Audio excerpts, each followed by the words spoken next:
దేవుని పరిశుద్ధ నామముకు మహిమ కలుగును గాక. ఈ క్రీస్తు పరిచర్య అనేటువంటి యూట్యూబ్ మాధ్యమము నుండి వెలువడుతున్న అనుదిన దేవుని వాగ్దానాన్ని వింటున్నటువంటి క్రీస్తు పరిచర్య అనుచరులకును విశ్వాసులకును యావత్ ప్రపంచానికి నీ దినపు నా శుభాభివందనాలు తెలియజేస్తుంటున్నాను. ప్రియ దేవుని బిడ్డలారా, మీరందరూ సురక్షితముగాను ఆరోగ్యముగాను ఉన్నారని నేను నమ్ముచున్నాను.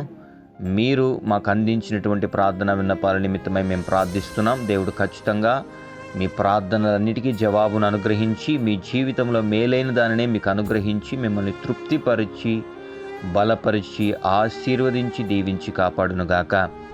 మరి క్రీస్తునందు మాకు అతి ప్రియమైనటువంటి సంగమా, ఈ దినం వాక్యముని మనం ధ్యానించుకోవడానికి ప్రయత్నం చేద్దాం. దేవుడు మనతో ఏం మాట్లాడుతున్నాడు, ఎలా ఉండడానికి మనం ఎలా ఉండడానికి దేవుడు ఇష్టపడుతున్నాడు అనేటువంటి విషయాల్ని ఒకసారి మనము బైబిల్ గ్రంథంలో నుంచి ధ్యానించుకోవడానికి ప్రయత్నం చేద్దాం. మరి భక్తుడైనటువంటి పౌలు దెసలోనికా సంఘానికి రాస్తూ కొన్ని మాటల్ని అక్కడ వారితో చెప్తూ ఉంటాడు. చూడండి, దెసలోనియులకు రాసినటువంటి మొదటి పత్రిక 5వ అధ్యాయము 15వ వచనం. ఎవడును కీడునకు ప్రతి కీడు ఎవనికైనను చేయకుండా చూచుకొనుడి. మీరు ఒకని ఎడల ఒకడు మనుషులందరి ఎడలను ఎల్లప్పుడూ మేలైన దానిని అనుసరించి నడుచుకొనుడి. ఎల్లప్పుడూ సంతోషముగా ఉండుడి, ఎడతెగక ప్రార్థన చేయుడి. ప్రియ దేవుని బిడ్డలారా, దెసలోనిక సంఘానికి పౌలు ఇస్తున్నటువంటి హెచ్చరిక ఏంటి అనంటే, మీలో మీకే కక్షలు కానీ కుట్రలు కానీ ఉన్నట్లయితే మీరు ఎవ్వరికి మీకు కీడు చేశారని చెప్పి ఎవ్వరికి ప్రతి కీడు చేయకుండా చూచుకొనుడి. ఇంకొకటి ఏంటి అనంటే, మీరు మేలైన దానిని అనుసరించి నడుచుకొనుడి, ఎల్లప్పుడూ సంతోషముగా ఉండుడి అనేటువంటి కొన్ని జాగ్రత్తలని దెసలోనికా సంఘానికి పౌలు భక్తుడు తెలియజేస్తుంటాడు. చూడండి ప్రియ దేవుని బిడ్డలారా, ఇక్కడ ఆ మాటలు చెప్పడానికి కలిగిన కారణం ఏంటి అంటే, దెసలోనికా సంఘానికి 2 పత్రికలు రాశాడు పౌలు. మొదటి పత్రిక, 2వ పత్రిక. ఈ పత్రికలు రాస్తున్నప్పుడు వాళ్ళల్లో ఉన్నటువంటి భేదాభిప్రాయాల్ని సరిచేయడానికి, ఆ సంఘంలో ఉన్నటువంటి విశ్వాసుల మధ్య కలుగుతున్నటువంటి ఆ దేవుని అనుసరించి నడిచేటువంటి మనుషుల మధ్య కూడా కలుగుతున్నటువంటి ఆ భేదాభిప్రాయాలు ఏవైతే ఉన్నాయో, నువ్వెక్కువ నేను తక్కువ, లేదా నేను ఎక్కువ నువ్వు తక్కువ అనేటువంటి ఆలోచనలను కలిగి ఆ శైలి కలిగి ఎవరైతే నడుస్తున్నారో ఆ జనులందరినీ సరిచేసి మెట్టుకు అందరినీ క్రీస్తు దగ్గర ఐక్యముగా ఉంచడానికి, అందరూ క్రీస్తులో బలపడడానికి, అందరూ క్రీస్తు మీద ఆధారపడడానికి, క్రీస్తు మీద కట్టబడడానికి, క్రీస్తు అనేటువంటి బండ మీద కట్టబడడానికి పౌలు వీళ్ళని సిద్ధపరుస్తున్నాడు. దాంతో హెచ్చరికిస్తున్నటువంటి మాట ఏంటి అంటే, మీలో మీకు గొడవలు కానీ ఇబ్బందులు కానీ ఉన్నట్లయితే ఎవ్వడు కీడునికి ప్రతి కీడు చేయవద్దు. మనం ఒకసారి ఇక్కడ బాగా దాన్ని చదివినట్లయితే చూడండి, ఎవ్వడును కీడునకు ప్రతి కీడు ఎవ్వనికైనను చేయకుండా చూచుకొనుడి. మీరు ఒకని ఎడల ఒకడును మనుషులందరి ఎడలను ఎల్లప్పుడూ మేలైన దానిని అనుసరించి నడుచుకొనుడి. ఈ దినాన మన జీవితంలో కూడా మనల్ని హింసించడానికి, మనల్ని బాధపరచడానికి, అన్యాయముగా మనల్ని ఇబ్బంది పెట్టడానికి కొంతమంది మనుషులు ఎప్పుడు పుడుతూనే ఉంటారు, తయారవుతూనే ఉంటారు.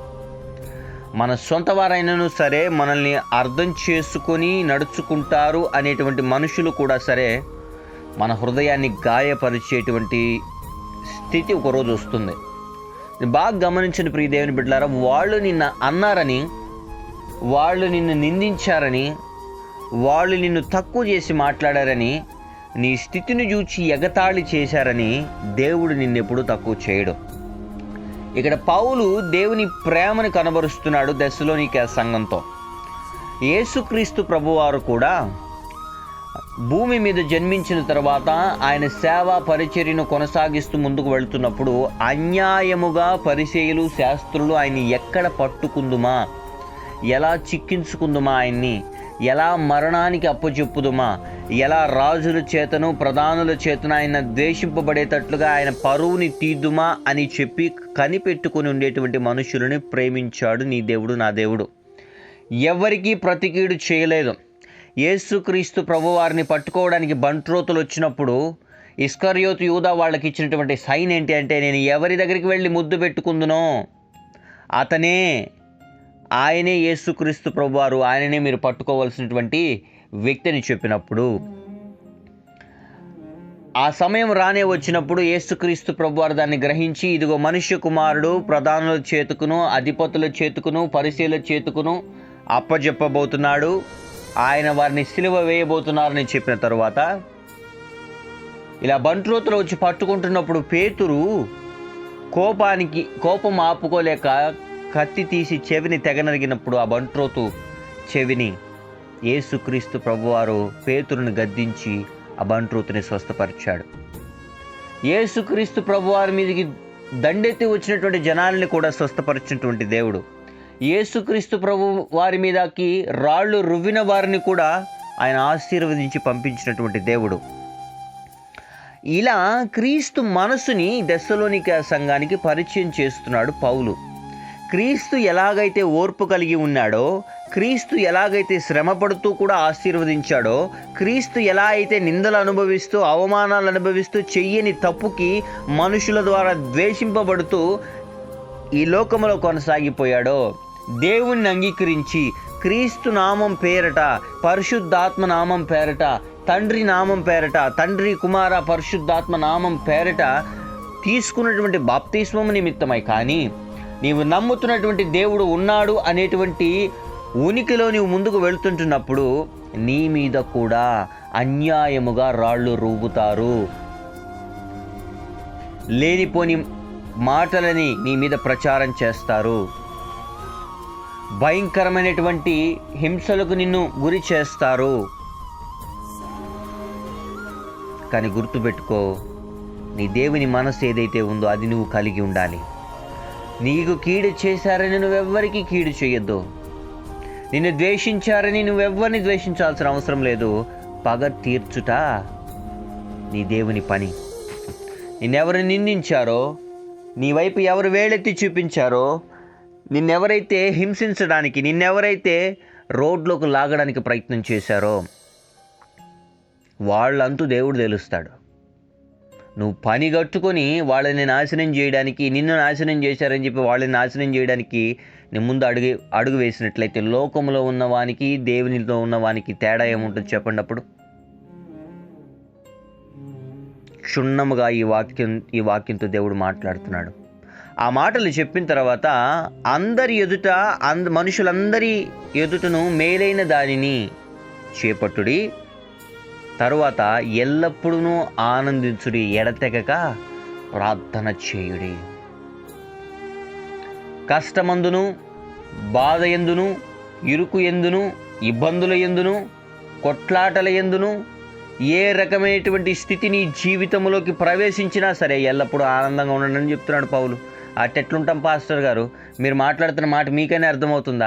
శ్రమలు వచ్చినప్పుడు ఆనందించమంటారు ఏంటండి? అవునండి, యేసుక్రీస్తు ప్రభువారు శ్రమలు వచ్చినప్పుడు ఆనందంతో తిరిగాడు, అక్కడ ఆశీర్వదిస్తూ తిరిగాడు. మన తండ్రి చేసేటువంటి పని అదే. ఏ మార్గంలో మనం నడుస్తున్నామో, ఏ పరిశుద్ధ గ్రంథం గురించి మత్తయి సువార్త, మార్కు సువార్త, లూకా సువార్త, యోహాను సువార్తలో ఏ దేవుని గురించి, ఏ రక్షకుని గురించి, ఏ దావీదు కుమారుని గురించి రాశారో ఆ దేవుని మనం ఇంకొద్ది రోజుల్లో క్రిస్మస్ పండుగ రాబోతుంది, అక్కడ ఆయన పుట్టాడని చెప్పేసి మనం ఆనందించబోతున్నాం, మనం సంతోషంగా ఆ పండుగను జరుపుకోబోతున్నాం.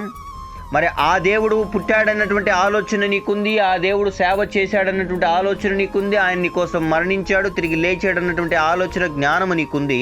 కానీ ఆయన చెప్పిన దానిని అనుసరించి నడవడానికి కలిగినటువంటి మనస్సు నీలో లేనట్లయితే దాన్ని పుట్టించడానికి ఈ మాట దేవుడు నీకు చెప్తున్నాడు.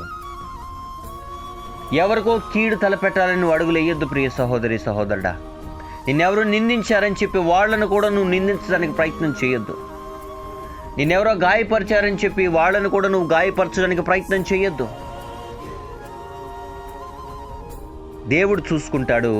నీకు జరగవలసినటువంటి న్యాయ సంబంధమైనటువంటి పరిస్థితుల్లో కూడా దేవుడు నిన్ను నిలబెట్టి వ్యాజ్యమాడుతాడు. నువ్వు ఒంటరిగా ఉన్నావు అని చెప్పి కృంగిపోవాల్సిన అవసరం లేదు. ఒంటరి వారిని 1000 మందిగా కనుబరుస్తాడు దేవుడు.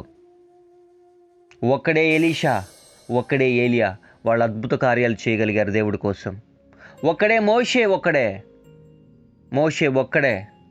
కానీ మోషేని నిలబెట్టుకొని దేవుడు చేసినటువంటి కార్యాలు అనేకమైనవి ఉన్నాయి. ప్రియ దేవుని జనాంగమా,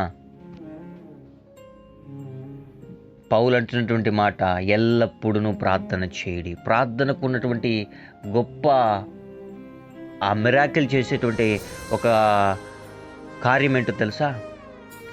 నువ్వు కృంగిపోయి కన్నీరు కారుస్తున్నప్పుడు ఆ కన్నీరు దేవుని సన్నిధిలో మొరపెట్టే విధానం ఎట్లుంటుందో తెలుసా? దేవా, ఇదిగో ఈ కళ్ళలో నుంచి, మనిషి కళ్ళలో నుంచి కారిన కన్నీరు ఏదైతే ఉందో అది వ్యర్థంగా కారలేదయ్యా. హృదయం వేదన తట్టుకోలేక, జీవితంలో ఎదురవుతున్నటువంటి గాయాలని తట్టుకోలేక, మనుషులు కలిగిస్తున్నటువంటి కపట ప్రేమల వల్ల, మనుషులు చూపిస్తున్నటువంటి ఆ కపట ఉపాయాలు, ఏదైతే మన మీద విషపూరితమైనటువంటి మాటలు ఉన్నాయో, కపటమైనటువంటి ప్రేమ చూపించడం, కపటముగా ఆదరిస్తున్నట్టు కనిపించడం, సహాయం చేస్తారని చెప్పి నమ్మించి మోసం చేయడం, ఇదిగో మంచివారని చెప్పి మనం ఆర్థికంగా సహాయం చేస్తే మనల్ని వాళ్ళు కించపరిచేలా మాట్లాడడం, ఈ దినాన ప్రతి క్రైస్తవుడు అనుభవిస్తున్నాను అనేటువంటి శ్రమలన్నింటినీ. లేదా నీ దైనందిన జీవితంలో నీ స్థితిని బాగలేక ఏదో ఎమర్జెన్సీలో ఒక దగ్గర నువ్వు అప్పు తీసుకున్నావు, ఈ దినాన తిరిగి కట్టలేని స్థితిలో ఉన్నావు, వాళ్ళు నిన్ను నిందిస్తున్నారు. నీ స్థితి దేవుడు చూస్తున్నాడు, నీ పరిస్థితిని దేవుడు చూస్తున్నాడు. ఒకటే మాట, భయపడి పరిస్థితులకు భయపడి పారిపోవద్దు. ఎడతెగక ప్రార్థన చేయి నీ పరిస్థితి నిమిత్తమై. నీకు ధైర్యం వస్తుంది ప్రియ దేవుని బిడ్డ. ఫస్ట్ ధైర్యం చెడిపిన వాళ్ళకి ధైర్యాన్ని అనుగ్రహించేది ప్రార్థన. దారి కానరాని వారికి వెలుగుని ఇచ్చి దారి చూపించేది ప్రార్థన. నీ స్థితి బాగలేకపోయి ఉండొచ్చు, నీ పరిస్థితి బాగలేకపోయి ఉండొచ్చు. ఈ దినాన నీకున్నటువంటి దైనందిన స్థితిని బట్టి నువ్వు ఎక్కడికి, ఏ ఫంక్షన్కి వెళ్ళలేకపోయి ఉండొచ్చు, ఎవరితో కలుసుకోలేకపోతుండొచ్చు, ఎవరితో మనస్ఫూర్తిగా మాట్లాడలేకపోతుండొచ్చు, మనుషులు నిన్ను పెట్టినటువంటి నిందలకి, లేకపోతే నీకున్న పరిస్థితిని బట్టి, లేకపోతే మనుషులతో ఈ సహవాసం వద్దు, ఈ మనుషులు నన్ను ఇబ్బంది పెట్టారని బాధపడుతున్నట్లయితే చింతించాల్సిన అవసరం లేదు. నీవు ఎవరికి కీడు తలపెట్టాల్సిన అవసరం లేదు. నీకు నువ్వే హాని చేసుకోవాల్సిన అవసరము ఎంత మాత్రము లేదు. దేవుడు నీతో మాట్లాడుతున్నాడు. ఎల్లప్పుడూ ఆనందించు. ప్రభు సన్నిధిలో ప్రార్థన చెయ్యి. కృతజ్ఞతాస్తుతులు చెల్లిస్తూ ఆయన సన్నిధికి రా. ఖచ్చితంగా దేవుడు నీ జీవితాన్ని మారుస్తాడు. రాబోయే దినాల్లో నువ్వు గొప్ప ఒక సాధనముగా మార్చబడబోతున్నావు. ప్రియ సహోదరి సహోదరుడా, నువ్వు అనేక రకమైనటువంటి పరీక్షలకు లోనవుతున్నావంటే దేవుడు ఖచ్చితంగా నిన్ను లేవనెత్తుతాడు, నిన్ను ఆశీర్వదిస్తాడు, నిన్ను దీవిస్తాడు, నిన్ను గొప్ప జనాంగంగా మారుస్తాడు. కాబట్టి ఈ వాక్యాన్ని వింటున్న ప్రియ సహోదరి సహోదరుడా, నలిగిపోయిన స్థితిలో, విరిగిపోయిన స్థితిలో, కురింగిపోయినటువంటి స్థితిలో నువ్వు ఉన్నట్లయితే భయపడొద్దు. దేవుడు నిన్ను ప్రేమిస్తున్నాడు. నీకెవరో హాని చేశారని చెప్పి వాళ్ళకు నువ్వు హాని చేయడానికి తలపెట్టొద్దు, లేకపోతే నిన్ను నువ్వే గాయపరచుకోవడానికి ప్రయత్నం చేయొద్దు. దేవుడు నిన్ను ఆశీర్వదించబోతున్నాడు, దేవుడు నిన్ను దీవించబోతున్నాడు. నాతో కలిసి ప్రార్థనలో ఏకీభవిస్తావా? నీ స్థితిని బట్టి నేను ప్రార్థన చేస్తాను. దేవుడు ఖచ్చితంగా నీకు మేలుని చేసి నిన్ను నడిపించి కాపాడునుగాక. ఆమెన్. ప్రార్థన. మహాపరిశుద్ధుడును, మహోన్నతుడును, సర్వోన్నతుడును, జీవాధిపతి, జీవము కలిగిన రాజ్యాన్ని ఘనమైన శ్రేష్టమైన నామానికి స్తుతులు, స్తోత్రాలు, వందనాలు. ఈ క్రీస్తు పరిచర్య అనేటువంటి యూట్యూబ్ మాధ్యమం నుండి నీ బిడ్డలతో ఈ దినాన్ని నువ్వు మాట్లాడిన రీతిని బట్టి నీకు వందనాలు. ఎంతమంది బిడ్డలైతే ప్రభా అనుదిన దేవుని వాగ్దానాన్ని వింటూ వారి స్థితి నిమిత్తమై కృంగిపోయి ఏడుస్తున్నారో బిడ్డల హృదయాన్ని ధైర్యపరచమని ప్రార్థిస్తున్నాం. ఆయా ఆదరణ కుదువైపోయి, ఓదార్పు కుదువైపోయి, నెమ్మది లేక నలిగిపోతున్నటువంటి బిడ్డల గురించి ప్రార్థిస్తున్నాం ప్రభా. ఏ స్థితిలో బిడ్డలు ఉన్నారో నాకైతే తెలియదు, కానీ ఆ స్థితిలో నుంచి బిడ్డల్ని లేవనెత్తి గొప్పవారిగా చేయమని ప్రార్థిస్తున్నాం ప్రభా. అనారోగ్య పరిస్థితులతో ఉన్న బిడ్డల గురించి ప్రార్థిస్తున్నాం. ఏ రకమైనటువంటి అస్వస్థత అయినను సరే ప్రభానైనా ఇప్పుడే సంపూర్ణమైనటువంటి స్వస్థత కలుగును గాక. బిడ్డలకు ప్రభానైనా సంపూర్ణ ఆయుష్ను కూడా అనుగ్రహించమని ప్రార్థిస్తున్నాం. మరి ఉద్యోగాలు లేక బాధపడుతున్నటువంటి బిడ్డలకి ఉద్యోగ ప్రయత్నాల్లో తోడు నీడగా ఉండి కాపాడండి. అయా వారు కోరుకున్నటువంటి ఉద్యోగం బిడ్డలకు అనుగ్రహించమని ప్రార్థిస్తున్నాం. పరీక్షల కోసం సిద్ధపడుతున్నటువంటి బిడ్డలకి జ్ఞానాన్ని అనుగ్రహించండి. అయా అది ఉద్యోగ నిమిత్తమైనను, చదువు నిమిత్తమైనను ఆ బిడ్డలు కోరుకున్నది ఆ బిడ్డలు చేతికి అందులాగిన బిడ్డల్ని లేవనెత్తమని ప్రార్థిస్తున్నాం. వివాహాల కోసం ఎదురు చూస్తున్న బిడ్డలకి ప్రభావ మంచి సంబంధాలు వచ్చి ఘనంగా వివాహాలు జరుగునుగాక. విడిపోయినటువంటి భార్యాభర్తలు తిరిగి మారు మనసు పొంది తిరిగి కలుసుకుందురుగాక. వారి కుటుంబాలని కట్టమని ప్రార్థిస్తున్నాం ప్రభావనైనా. మరి అదే రకంగా ప్రభావనైనా సేవలు ఆటంకాలు కలిగి ప్రభావైనా సేవ చేయలేని స్థితిలో ఉన్న దైవ సేవకుల గురించి ప్రార్థిస్తున్నాం. వారి సేవను ఇంకనూ అభివృద్ధి పరచండి, ఆర్థికంగా బలపరచండి, గొప్పవారిగా చేయమని ప్రార్థిస్తున్నాం ప్రభానైనా. అదే రకంగా ప్రభాని ఎంతమంది ఈ దినాన వివాహ దినాలు, జన్మదినాలు, బ్యాప్టిజం డేస్ జరుపుకుంటున్నారో బిడ్డలందరినీ జ్ఞాపకం చేసుకోండి, ఉన్నత స్థాయిలో నిలిపి నడిపించమని ప్రార్థిస్తున్నాం. ఈ క్రీస్తు పరిచర్య అనేటువంటి యూట్యూబ్ మాధ్యమం నుండి వెలువడుతున్న అనుదిన దేవుని వాగ్దానాన్ని లైక్ చేస్తున్నవారు, అనేక మందితో షేర్ చేస్తున్నవారు, ఈ ఛానల్ని సబ్స్క్రైబ్ చేస్తున్నవారు ఆశీర్వదింపబడి దీవింపబడుదురుగాక. మరి ఎంతమంది అయితే ప్రభాని ఈ దినాన ప్రయాణ మార్గంలో బయలుదేరి వెళ్తున్నారు, బిడ్డలందరికీ సురక్షితమైనటువంటి ప్రయాణ మార్గాన్ని అనుగ్రహించండి. ఇదిగా న్యాయపరమైనటువంటి చిక్కుల్లో ఇరుక్కున్నటువంటి బిడ్డలు ఎంతమంది అయితే ఉన్నారో వాళ్ళకి న్యాయాన్ని తీర్చి గొప్ప వారిని చేయమని ప్రార్థిస్తున్నాం. మరి గర్భఫలాలు లేక బాధపడుతున్నటువంటి బిడ్డలకి ప్రభానైనా ఇదిగో వారి గర్భాలని ముట్టి ప్రభానైనా మంచి సంతానాన్ని బిడ్డలకు అనుగ్రహించమని ప్రార్థిస్తున్నాం. విదేశాల్లో ఉండి అనుదిన దేవుని వాగ్దానాన్ని వింటున్న బిడ్డలు ఆశీర్వదింపబడి దీవింపబడుదురుగాక. విదేశానం కోసం ప్రయత్నం చేస్తున్న బిడ్డలకు కూడా సహాయాన్ని అనుగ్రహించి నడిపించి కాపాడమని ప్రార్థిస్తున్నాం. ఈ దిన దీవులతో ప్రతి బిడ్డల్ని నింపి నడిపించి ఆశీర్వదించమని, ఆయా మేలైన దానిని బిడ్డలందరూ చేపట్టులాగన, ఎల్లప్పుడూ నీ సన్నిధిలో ప్రార్థించులాగన బిడ్డల హృదయాన్ని ధైర్యపరిచి భద్రపరిచి బలపరిచి కాపాడమని ప్రార్థిస్తున్నాం. అప్పుల బాధలో ఉన్న వారికి విడుదలను అనుగ్రహించండి. నీ హస్తము చాపి బిడ్డలను ఆశీర్వదించి బలపరిచి దీవించి కాపాడమని స్తుతి ఘనత మహిమ ప్రభావాలు నీకే ఆరోపిస్తూ ఈ యేసయ్య అతి పరిశుద్ధమైన నామమున ఈ ప్రార్థన విన్నపములు అడిగి పొందుకొని ఉన్నాం మా ప్రియ పరలోకపు తండ్రి. Amen, amen, amen. మరి గమనించండి ప్రియ దేవుని బిడ్డలారా, ఈ క్రీస్తు పరిచర్య అనేటువంటి యూట్యూబ్ మాధ్యమం నుండి కొద్ది దినాల నుండి ఆలస్యముగా అనుదిన దేవుని వాగ్దానం కానివ్వండి, లేకపోతే ఈ కమ్యూనిటీ పోస్ట్ ఏదైతే ఉందో మనము అందిస్తుంటామో ఆ వాక్యము అది కూడా అందట్లేదు. కొంచెం మీరు జ్ఞాపకం పెట్టుకోవాల్సిన విషయం ఏంటి అని అంటే, వీటికి ఉపయోగిస్తున్నటువంటి ఒక పరికరం అనేది పాడవడం జరిగింది. ప్రియదేవుని బిడ్డలారా, మీరు ప్రార్థన చేయండి. మేము ప్రత్యామ్నాయ మార్గాలను కూడా వెతుకుతుంటున్నాం. మీకు మరలా వాక్యాన్ని అందించడానికి ప్రభు మాకు సహాయం చేయాలి.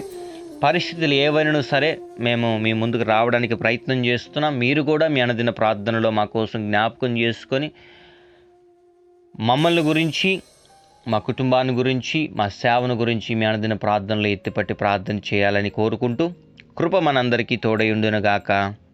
ఆమెన్.